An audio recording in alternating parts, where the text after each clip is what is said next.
Yo, what's going on, my Tung Tung Sahors? Oh, we're playing more Ace Attorney, Apollo Justice Ace Attorney. Last time we learned that we found the Bloomer Snatcher. We found the Bloomer Snatcher. That's pretty much what we had, and we potentially found more about the whatever. Anyways, we're going to the park right now so we could talk to what's his face, the other guy. You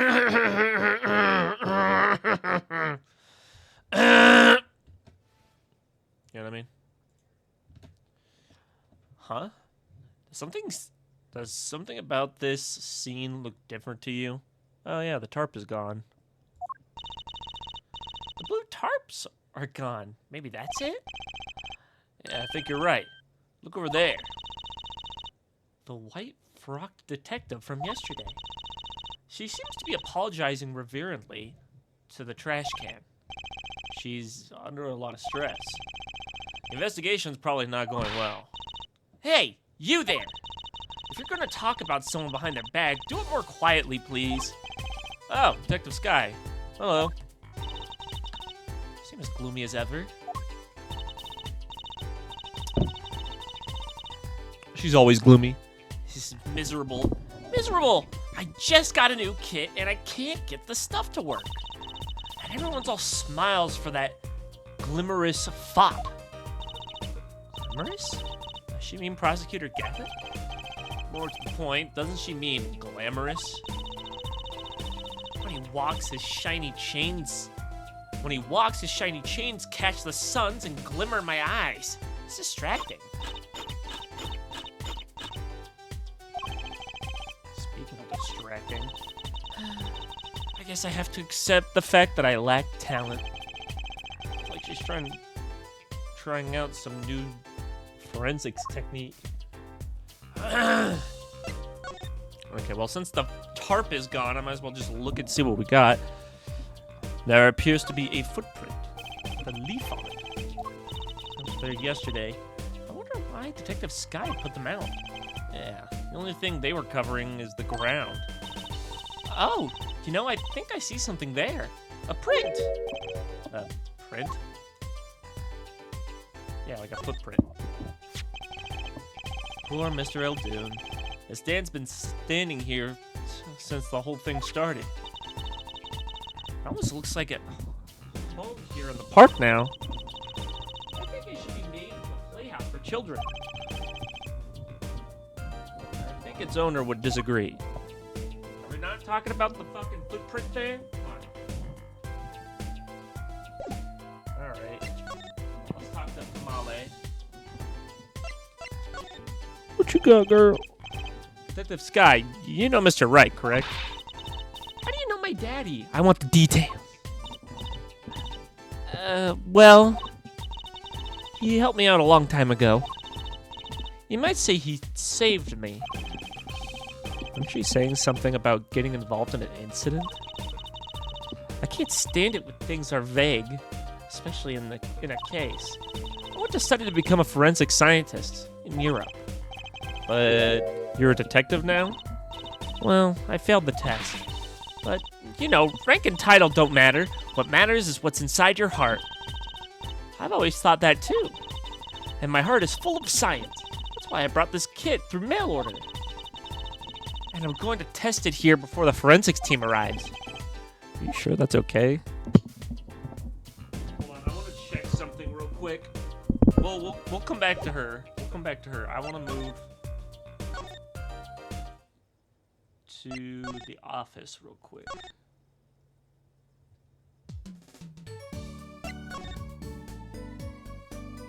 Okay, never mind. It's Charlie, the houseplant. I've had it for years, apparently. It's Mr. Charlie to you, no longer here.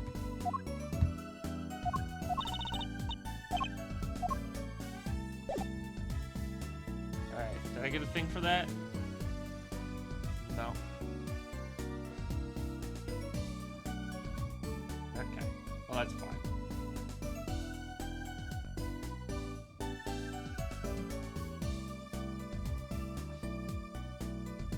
You You get an achievement if you analyze the plan. All right, now we can go back. I just wanted that achievement, right? I just want it.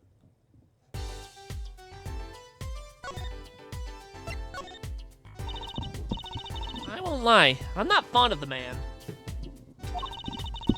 Those glamorous types are always rub me the wrong way. Glamorous, right. A prosecutor should be cool of wit and furrow of brow. Less glamorous and more simmerous, you know? No, actually, I don't. Well, that and what happened 7 years ago. Prosecutor Gaffin was the one who stripped Mr. Wright of his attorney badge. What?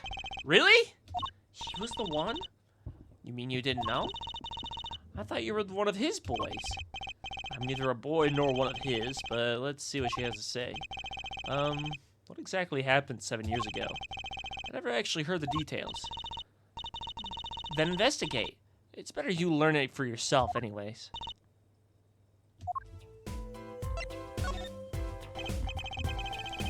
You mind me asking what it is you've been doing? Squatting down on the ground like that? Oh, you want to know? Do you? Well, I splurged on a new toy. You splurged? You mean it wasn't police issue? What is it? I see a roller and glue? This is a footprint analysis kit. Footprint? It was raining on the night of the murder, which means that footprints were left. Oh, does it have anything to do with those blue tarps? Right. The ground was muddy, so I had to protect it as it was that night. If I wanted to know exactly where someone was standing, like your panty-snatching student witness, for instance? Aha! So with this kit, right. What? Want to try this stuff out? Huh? You sure? I mean, we're sort of on opposing teams after all. Oh, pshaw! We're your friends! And to tell you the truth, I'm not so good at doing this. Guess I'm a little clumsy. I could use your help. Oh, I'm good at stuff like this. Used to make magic bunnies out of paper mache. Footprint analysis, huh? Well, should I give it a go? Okay, I'll give it a go. That's the spirit. Right. Allow me to explain. One moment. She's reading the instructions from her kit. Why does this not fill me with confidence? First, we have to pick the footprint, or in this case, shoe print we want to analyze. I've taken the liberty of marking all the shoe prints in the park. Well, which print should we start with? If we're going to verify the defendant's account, here's the place to start.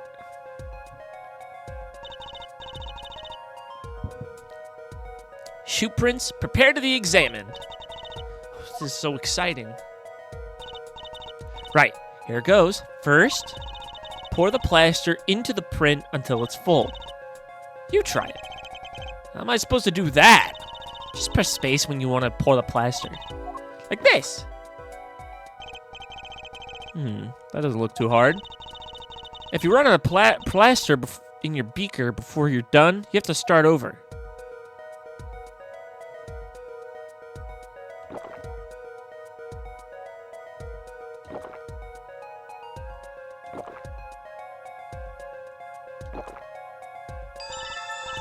Not bad.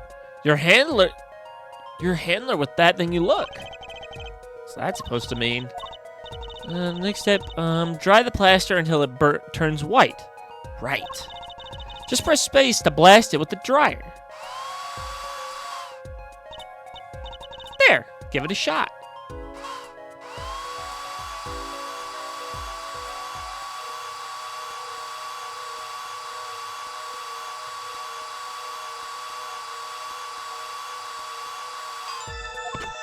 Eureka! Yes, that's a good one. Next, the ink. Ready for the next step? Use the roller to ink just the shoe print part. Hold on the roller tight now with space, then roll it down. Keep going until you have enough ink on there to get a good print.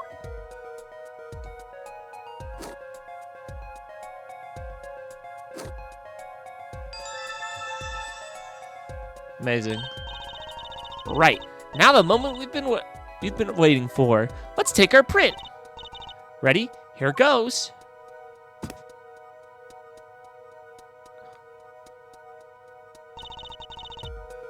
The fuck is that? Is that gum? Let's see if we get a match.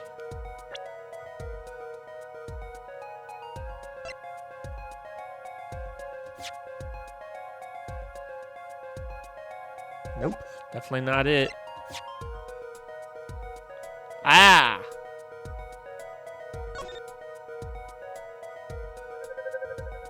Weird.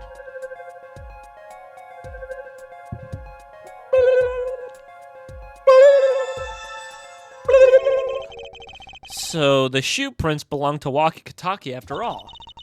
He was in the park at the night of the crime. Wow, I can almost see the science at work. Don't you love it? Nothing feels better. He's definitely way more into this than I am. Just let me know if you want to do some more. I'll be here, solving the case. Science. Well, that certainly brightened her mood.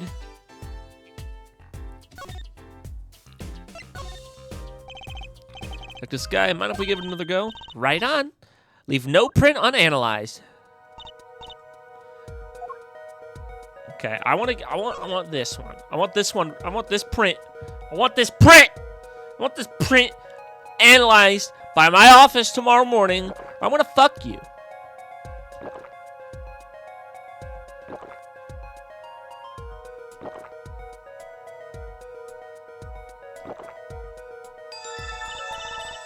Okay, looking good. Next, dry the plaster.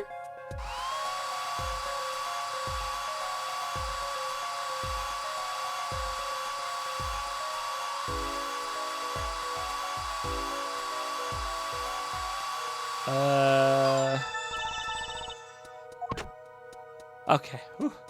I was gonna say there's a little bit right here. I don't know if that'll go in. Next, the ink.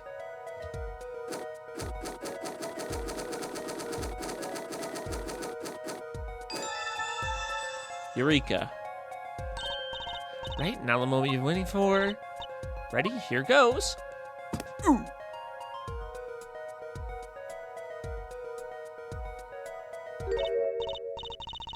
Huh. That's a funny shoe print. Is that even a shoe? It is strange. So smooth. Except for the part with the leaf. I can say without even looking at this print, doesn't match any print on our list. A mystery print.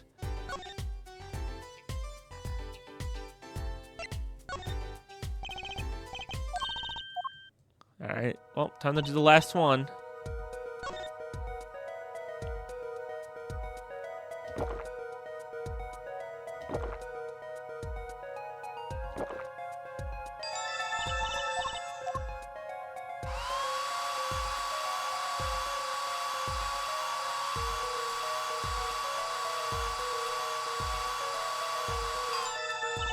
You think they still do this shit in, like, real policing? Probably not.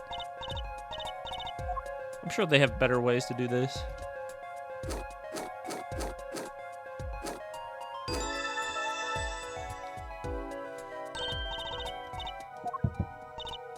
I mean, this game was initially made in, like, 2007, so...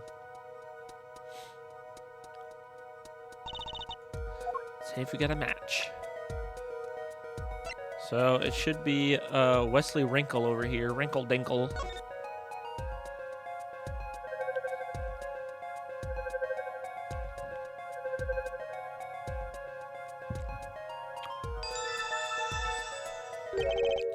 So these prints belong to Wesley Stickler.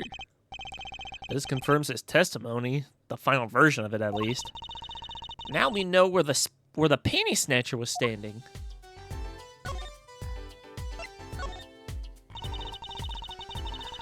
This print is far too smooth to be from a regular shoe. It is a shoe print of some kind, though. That's certain. Still, you have to wonder what it's doing here. It's right next to the Eldoons and Noodles stand. It does make one wonder. Hey, you. Yes? Why are you so quiet all of a sudden? You wouldn't happen to have something in mind? Something that might have left this mysterious shoe print? This mysterious shoe print does remind me of something. Pretty sure I've seen it. You know, I think I have the culprit right here.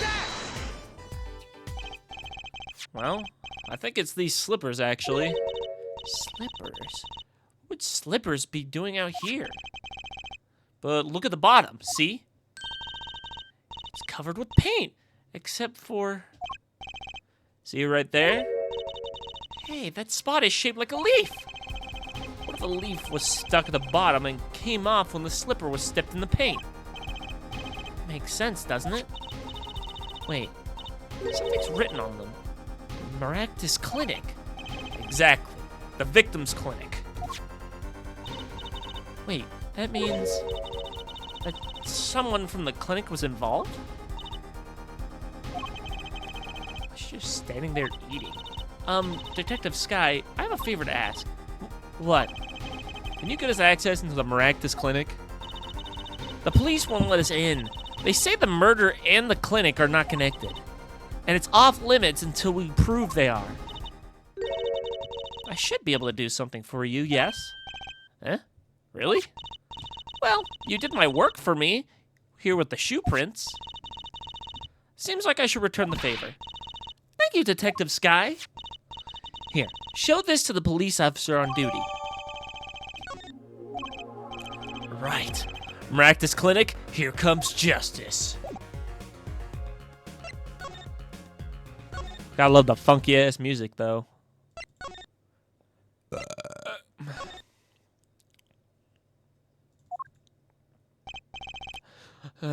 You two again. When, oh, when will you learn? Look at me however you want. You're not getting in today. I wouldn't be so sure if I were you. Look what we have. What's this? Detective Sky. Yesterday it was Prosecutor Gavin. Today it's Detective Sky. Who are you two, really? Now he's suspicious again. Well, you got the orders. I gotta let you in. Have fun. Thanks, Mr. Officer. Let's hit it, Apollo.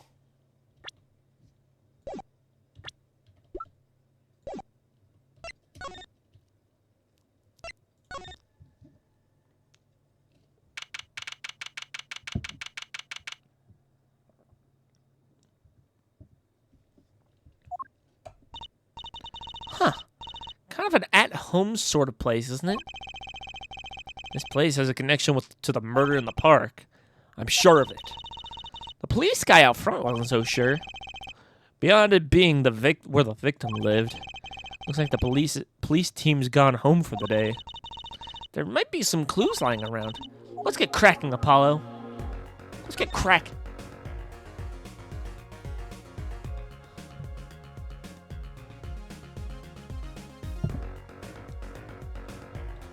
Who the fuck's shoes are these? There's a single pair of sandals here. Wait, but why would there be sandals here? Unless they belong to one of the patients. Or maybe it's a visitor that came to see Dr. Maractus. You'd think they'd use his house entrance instead of the clinic entrance, in that case. And if this patient or visitor isn't still here, why'd they leave without their shoes? Better take a closer look at these just in case.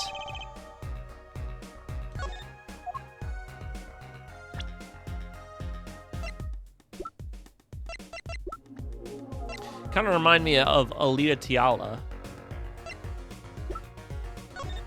Thinking maybe it's hers, I don't know. There's some toe prints in here. Maybe we could like use a little bit of forensic evidence.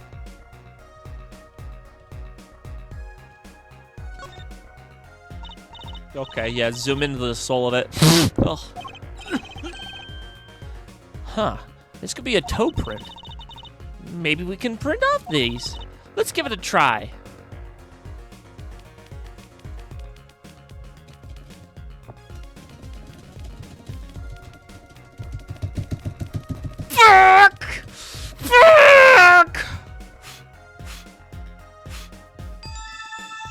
go.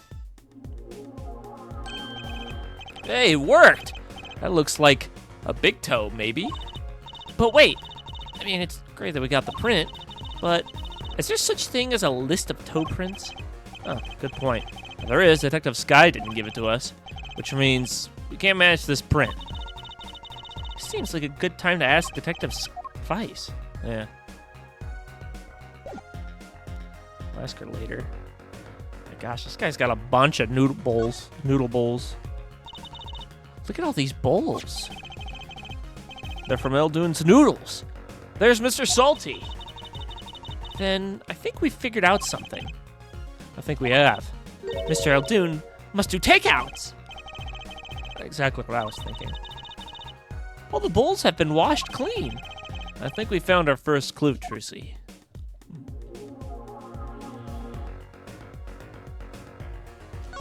Look at the teddy bear. The clinic reception desk. No one's here, of course. There's a small sign on the counter. Please pay your bill. Remember, we're the ones holding the scalpel. Brutal, but effective.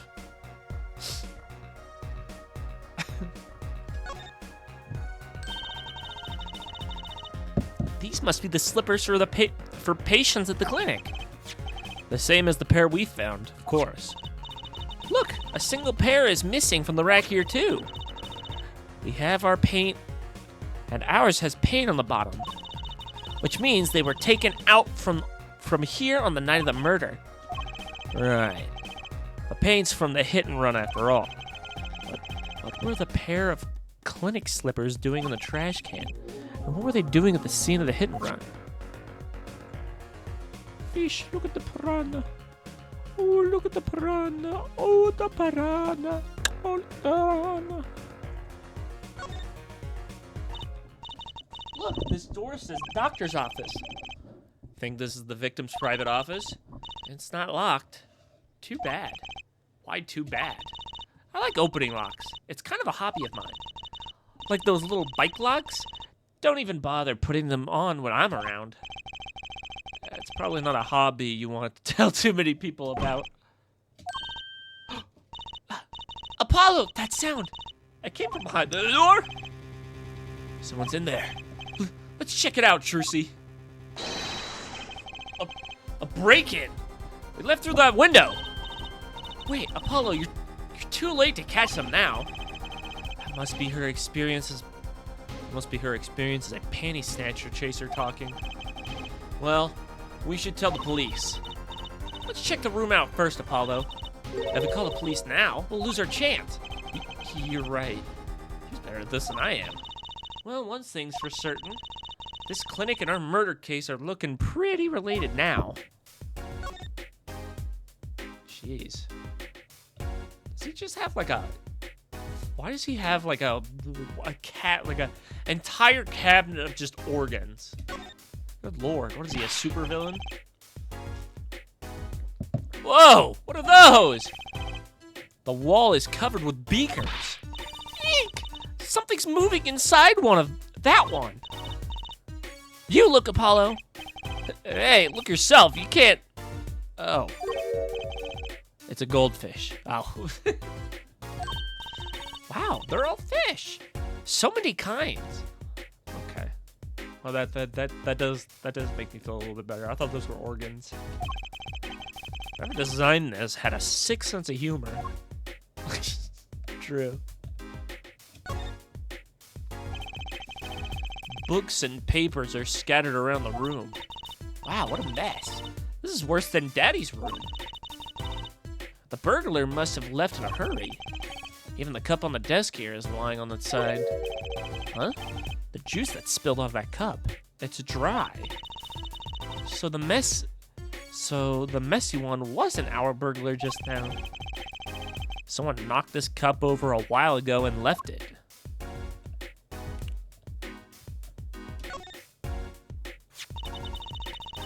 What an expensive looking lamp, isn't it? Hey, the bulb's broken. Broken? You mean burnt out? No. Our cat burglar must have dropped it. But why is it standing up on the floor like that then? Hey, look at the cord. Huh? There's a red splotch on the part of the cord. You think that's blood? It's a little bright for blood. It's pinkish. Something's definitely odd about this lamp, that's for sure.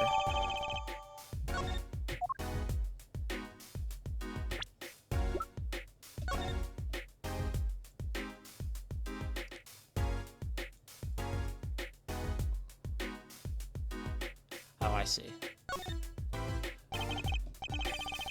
This cord runs to the lamp, and it's red, has a red stain on it. Gotta wonder what left that stain. Wait, I know. Maybe it was left there by a red marker. Like, they were trying to write their name and slipped. Why would anyone write their name on a lamp cord? I used to write my name on my magic ropes. Fair enough. Stupid, but fair enough. So maybe it was you? Doesn't look like blood. It looks like maybe it could have been paint. I don't know. The bulb is broken. It won't turn on. Oh, how is it broken? Don't touch that. You'll cut yourself. Eek! Yeah. Fool me once, shame on me. Fool me twice. My finger. Ah! You're bleeding! Let me see that. Wait. Magic blood! Tee! Gotcha. Please don't do that again. I have enough to worry about without my coworkers injuring themselves on the evidence.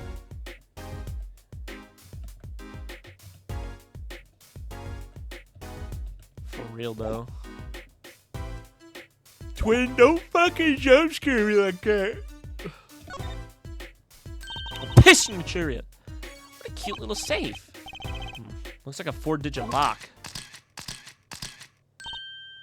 7967. Someone's already entered in 2 numbers, Apollo. 79.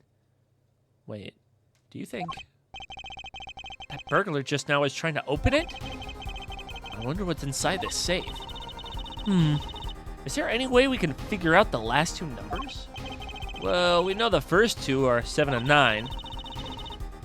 Maybe there's something in the court record. Something that can help us figure out the last 2 numbers. I wonder.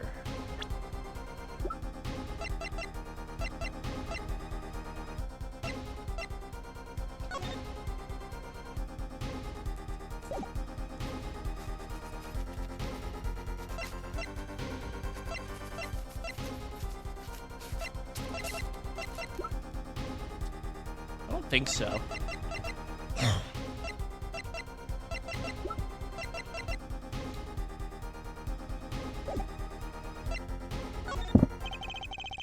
That would be a bit too lucky, don't you think? Well, I suppose. If only there was something that could finger which buttons we had to press. Something that could finger which buttons had been pressed. Maybe there is a way after all.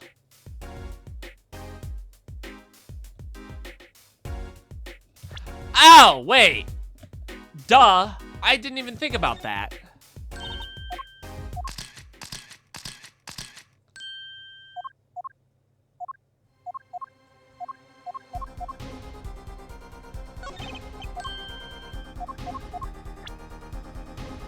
Use the fucking fingerprint powder. When you press the buttons, you'd have to touch them. With your finger, right? It would leave a print. When you open a safe, you don't press any other buttons but the right ones, right? So if we find the buttons with the prints, we have the safe code. Not bad, Apollo.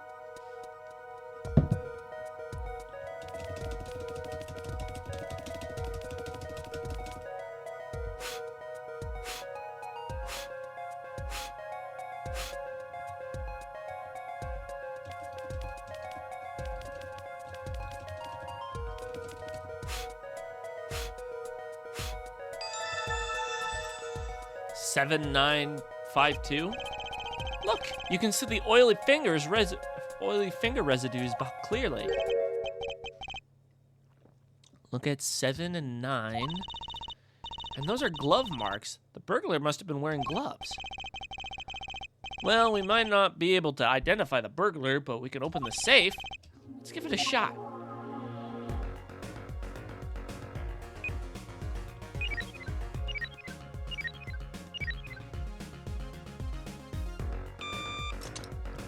Gotcha. It opened. Look, a little kitty guy. This looks like a medical chart. There's an X-ray in here with it. An X-ray? Can't make heads or tails of it. And I can't read the chart either. It's all in medical speak. But the names are easy enough to read. Look, by patient it says walkie-talkie. So this is Walkie, our client's chart, huh? How would this one chart be in the safe? Let's see, the physician's signature says Palmaractas. Eh? What is it, Apollo? Look where it says who filed the chart.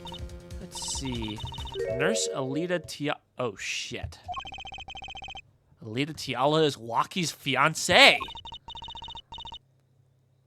That's one Ida too many, Apollo. Never mind that. What's her name doing here? How should I know? Well, I guess it means she's on staff at this clinic. Not that she neglected to mention this before now. I'm sure she had her reasons. So Alita Tiala worked at the Maractus clinic. And she had access to Walkie-Talkie's medical chart. You got the I and Y wrong, Apollo.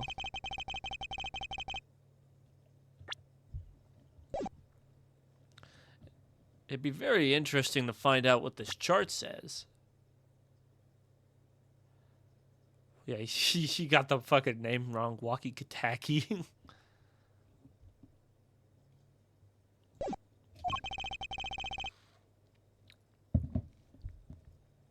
Who would help us decipher this?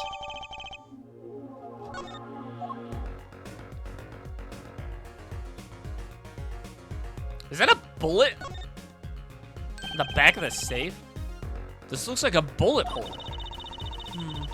You can still see the bullet sticking out of it. Why is it in the middle of the safe? Hey, the bullet came out. The tip is all squished.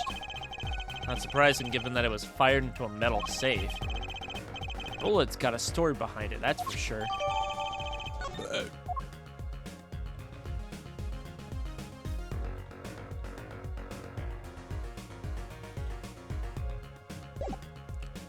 Looks like that's it. Well, I guess we gotta read all this. Let's see, what does this say? Let's see. Physician, Palmaractus, nurse, Alita Tiala, patient name, Walkie-Talkie. Age 19, male, bullet lodged near heart. Okay, and then we can look at this bullet.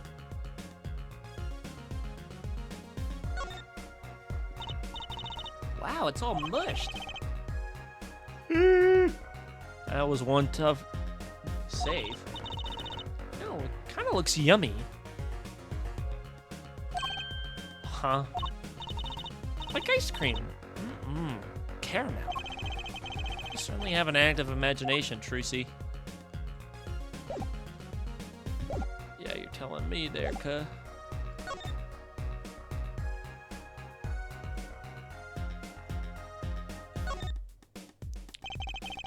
Potted plant has seen better days. That doesn't make sense either.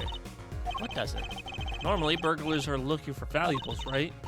That's true. That's what I would do if I were a burglar. So why'd they look under a potted plant? Maybe they were looking for the key to the safe. I've heard of people putting their house keys under plants, but the key to a safe? Then maybe the burglar was looking for the house keys. This is getting us nowhere fast.